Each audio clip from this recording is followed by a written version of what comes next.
Bollywood cafe आज explain कर रहा है एक पॉलिश मूवी। ये मूवी पॉलिश फिल्म फेस्टिवल की अवार्ड विनिंग मूवी है। इस मूवी में एक मदर और एक सन के रिलेशनशिप को बखूबी उजागर किया गया है। अपने मॉम की ऊटपटांग हरकतों की वजह से एक बच्चा किस तरह से उस माहौल में अपने आप को संभालने की कोशिश करता है, देखेंगे हम इस मूवी में। पोलैंड के एक गांव में एक मॉम और उसका बेटा पैट्रिक रहते हैं। इस गांव की पॉपुलेशन बहुत ही कम है, लेकिन ये एक टूरिस्ट स्पॉट है। पैट्रिक के फादर यहाँ से कहीं दूर जॉब करते हैं, इसलिए मॉम और सन को हमेशा यहाँ पे अकेला ही रहना पड़ता है। पैट्रिक शुरू से ही यहाँ पे रहा है, इसलिए वो हमेशा से अकेला महसूस करता है। पैट्रिक के लिए उसकी दुनिया सिर्फ और सिर्फ उसकी माँ ही है। वो अपनी मदर के साथ ही हमेशा खेलता है, वो अपनी मदर के साथ ही साइकिलिंग करता है, वो अपनी मदर के साथ ही हमेशा स्विमिंग करता है, लेक के पास जाता है, गेम खेलता है। उसका कोई और फ्रेंड है ही नहीं। उसकी सारी दुनिया उसकी मॉमी है। वो अपनी मॉम के साथ अपनी गांव के पास चलने वाली ट्रेन के साथ रेस भी लगाता है और ये उनका डेली का रूटीन है। पैट्रिक की दुनिया जैसे उसकी मॉम ही है। पैट्रिक की सारी दुनिया उसके मॉम के इर्द गिर्द ही घूमती है। पैट्रिक और उसकी मॉम का रिलेशन ठीक वैसा ही है जैसा हर किसी बच्चे का अपनी माँ के साथ होता है। वात्सल्य से भरा और प्यार से भरपूर इस रिलेशनशिप में किसी और की कोई जगह नहीं थी।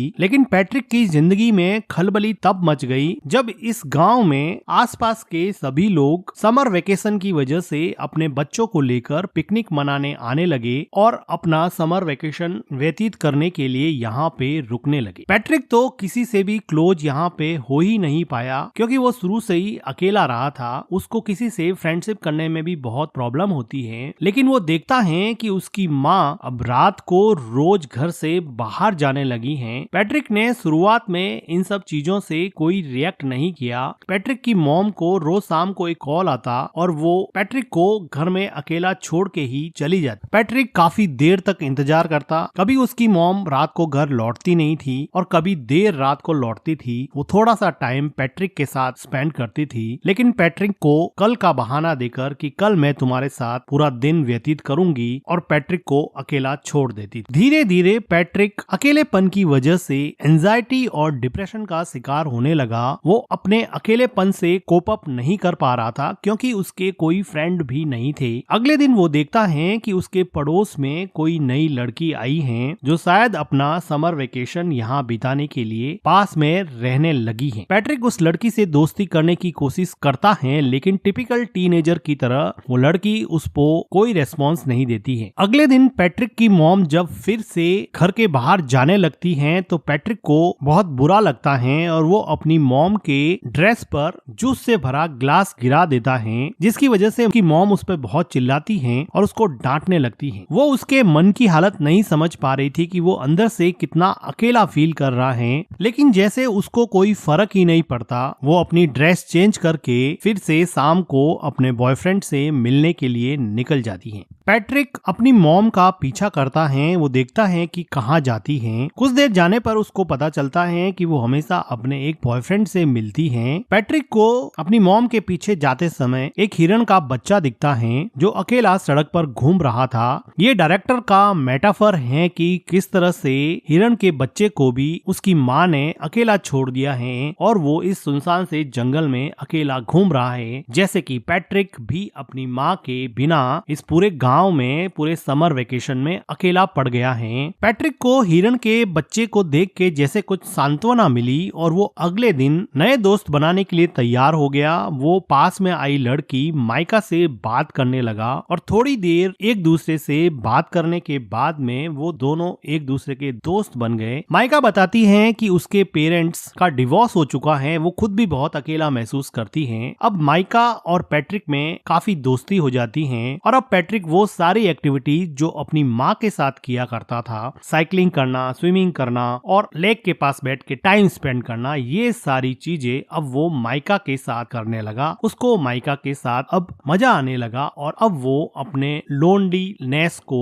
और एंजाइटी को थोड़ा कम कर सकता है और अपना पेन माइका के साथ शेयर कर सकता है। उसको अभी अपने मॉम की कमी कम खलने लगी थी। अगले दिन पैट्रिक के घर पे वो लेडी आती है जिसके हस्बैंड के साथ पैट्रिक की मॉम का अफेयर चल रहा होता है। वो पैट्रिक को तो कुछ कह नहीं पाती है और उसकी मॉम उसके घर पे नहीं होती है, हैं तो अकेली बैठ के वो बहुत रोती है। पैट्रिक एक वेल बिहेव बॉय की तरह उसको कुछ खाने को देता है। उसी शाम को पैट्रिक के डैड का कॉल आता है और पैट्रिक की मॉम उसके डैड से बात करते हैं। तो पैट्रिक की मॉम पैट्रिक को कहती है कि तुम अपने डैड को मेरे अफेयर के बारे में कुछ नहीं बताओगे, मैं तुम्हें वार्न करती हूँ। वो उससे कसम लेती है कि तुम अपने डैड को मेरे अफेयर के बारे में कुछ नहीं बताओगे। पैट्रिक कसम देता है कि मैं अपने डैड को आपके अफेयर के बारे में कुछ नहीं बताऊंगा। पैट्रिक को लगा कि ये बात मानने से उसकी मॉम उसके साथ ज्यादा टाइम स्पेंड करेगी, लेकिन उसकी मॉम को कोई फर्क नहीं पड़ने वाला था। पैट्रिक अब इतना परेशान हो चुका था कि वो मेन डोर की कीज भी छुपाने लगा। वो अपनी मॉम को जाने से रोकने लगा, लेकिन उसकी मॉम उसको मार के उससे लड़ झगड़ के भी अपने बॉयफ्रेंड से मिलने जाती थी। पैट्रिक चाहे अकेला बैठ के कितना भी परेशान हो, उसको जैसे कोई फर्क ही नहीं पड़ता। पैट्रिक के लिए अब एकमात्र सहारा उसकी नई नई दोस्त माइका थी, जिसके साथ वो काफी टाइम स्पेंड किया करता था और यहाँ के पिकनिक स्पॉट लेक में स्विम करता और वहाँ पर गेम खेलता। लेकिन उसकी ये खुशी ज्यादा दिन चलने वाली नहीं थी, क्योंकि माइका को यहाँ पर एक उनकी उम्र से काफी बड़ा लड़का परेशान कर रहा था। ऐसा लग रहा था कि माइका इस लड़के से बहुत डरती है। पैट्रिक इतना छोटा था कि इस गैंग से माइका को बचाने के लिए वो कुछ भी नहीं कर पाया, लेकिन उसको मन ही मन बहुत हर्ट हुआ, क्योंकि वो लड़का माइका को वार्न कर रहा था कि तुम इस लड़के से नहीं मिलोगी, तुम सिर्फ मेरे से ही मिलोगी। उसी रात को पैट्रिक अपनी मॉम का जब पीछा कर रहा था तो वो देखता है कि माइका और वो बड़ा लड़का एक दूसरे के साथ काफी टाइम स्पेंड कर रहे हैं, जिसको देखकर पैट्रिक को लगा कि अब उसकी जिंदगी वापस से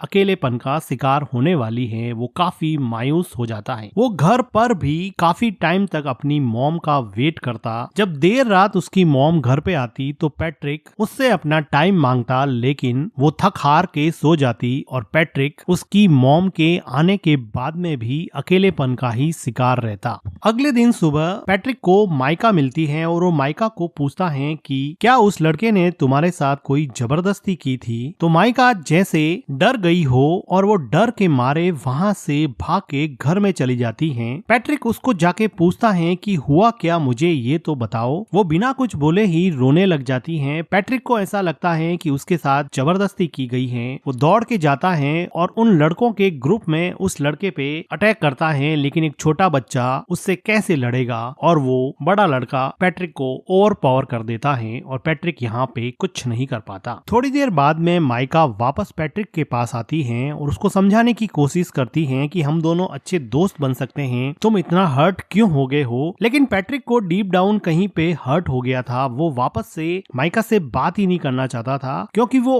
ऑलरेडी अपनी मॉम से बहुत ज्यादा हर्ट था और जब माइका ने भी उसे हर्ट किया तो वो इमोशनली वायलेंट हो गया और वो अपने इमोशन को कंट्रोल नहीं कर पा रहा था। अपने गुस्से को, अपने फ्रस्ट्रेशन को माइका के ऊपर निकाल दिया और माइका को उल्टा सीधा बोला, जिसकी वजह से अब माइका को वापस हर्ट हुआ और अब माइका वहाँ से चली जाती है। पैट्रिक को बिल्कुल समझ में नहीं आ रहा था, क्योंकि वो छोटा सा बच्चा था, उसको समझ नहीं आ रहा था कि इन सब सिचुएशन से कैसे निकले। उसकी मॉम उसको बिल्कुल भी सपोर्ट नहीं करती थी, ना उसको गाइड करती थी। उसके आसपास कोई भी पेरेंटल गाइडेंस नहीं होने की वजह से वो अपनी ही दुनिया में जो उसको समझ में आता वो करता जाता और उसके अंदर अनस्पोकन इमोशंस का एक ऐसा गुब्बार बना जिसकी वजह से वो बुरी तरह से फ्रस्ट्रेट हो गया। उसी रात को पैट्रिक की माँ घर पे रोती हुई आती है। ऐसा लग रहा था कि उसके बॉयफ्रेंड के साथ उसका झगड़ा हुआ है या फिर ब्रेकअप हो गया है। पैट्रिक की मॉम काफी दिनों तक उदास रहती हैं, लेकिन पैट्रिक अपनी मॉम को अपने पास में देख के काफी खुश रहने लगा है। वो अपनी मॉम की काफी केयर करता है। एक रात अचानक उसके डैड वापस लौट आते हैं और दोनों के लिए बहुत सारे गिफ्ट लाते हैं। पैट्रिक को अब लगा कि अब उसका समर वेकेशन बहुत अच्छे से निकलेगा, क्योंकि उसके डैड ने उससे प्रॉमिस किया था कि मैं समर वेकेशन तुम्हारा साथ में बिताऊंगा। अभी एक अच्छी फैमिली की तरह खूब अच्छा टाइम स्पेंड करते हैं और पैट्रिक अपने मॉम और डैड को एक साथ देख के बहुत खुश होता है और उसका लोनलीनेस जैसे धीरे धीरे गायब होने लगा था। उसकी एंजाइटी कम होने लगी थी। तो एक रात पैट्रिक के डैड चेस खेलते हुए उससे पूछते हैं कि क्या तुम्हारी मॉम मेरे जाने के बाद में किसी से मिलती थी या रात को लेट आती थी। लेकिन पैट्रिक ने अपनी मॉम को प्रॉमिस किया था कि वो उसका राज किसी को नहीं बताएगा, इसलिए वो अपने डैड को अपनी मॉम के अफेयर के बारे में कुछ नहीं बताता है, लेकिन उसके डैड को इस बात पे डाउट हो जाता है क्योंकि पैट्रिक की मॉम का बिहेवियर काफी चेंज हो गया था। उसी टाइम पे पैट्रिक के घर पे माइका आती है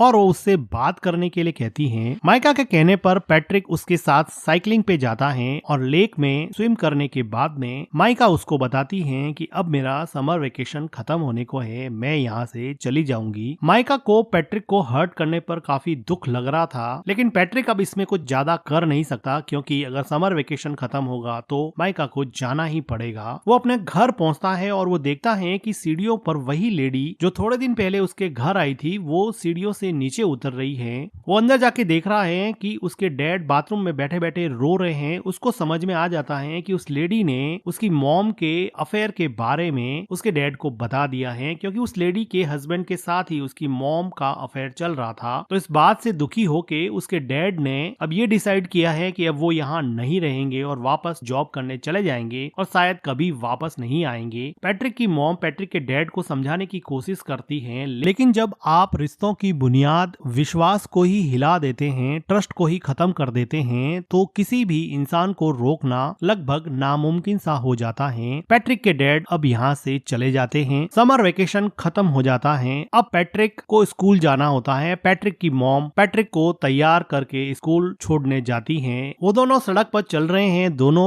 एक दूसरे से बात भी नहीं कर रहे हैं। पैट्रिक को अपनी मॉम पे बहुत गुस्सा है क्योंकि उसकी मॉम की वजह से उसके डैड उसको छोड़ के चले गए। उसके सेल्फिश बिहेवियर की वजह से वो किसी से घुल मिल नहीं पाया। वो मेंटली इतना ब्लॉक हो गया कि दूसरे बच्चों से बात भी नहीं कर पाता था और ना ही उसको अपनी मॉम का प्यार मिलता। अब वो रेलवे ट्रैक को क्रॉस करने वाले हैं। उसकी मॉम आगे जा रही है, बच्चा पीछे छूट जाता है, जो कि डायरेक्टर का मेटाफर है कि आप अपनी जिंदगी में आगे बढ़ रहे हो और बच्चों को आपने पीछे छोड़ दिया है। और इन दोनों के बीच में न जाने कौन सा इमोशनल आउटबर्स्ट रूपी ट्रेन आके आपके सपनों को, आपके अपनों को कब कुचल दे पता नहीं चलेगा। उसकी मॉम पीछे मुड़ के देखती है कि पैट्रिक पीछे रह गया है। वो ट्रेन को देख के डर जाती है, रोने लगती है कि उसके बच्चे का क्या होगा। अचानक से ये मोमेंट उसको रियलाइज कराता है कि उसकी जिंदगी में कौन इम्पोर्टेंट है, उसकी जिंदगी का अहम हिस्सा कौन है। वो आदमी जिसको वो रोज मिलने जाती है, या फिर वो हस्बैंड और उसका बेटा जो हमेशा उसके साथ थे, साथ खड़े थे। वो खूब रोती है। उसको रियलाइज होता है कि शायद उसकी जिंदगी का ट्रैक अब उसे चेंज करना पड़ेगा। और इसी के साथ ये मूवी एंड हो जाती है। मूवी का एक्सप्लेनेशन अगर आपको अच्छा लगा हो तो वीडियो को लाइक कीजिए, हमारे चैनल को सब्सक्राइब कीजिए and thank you for watching.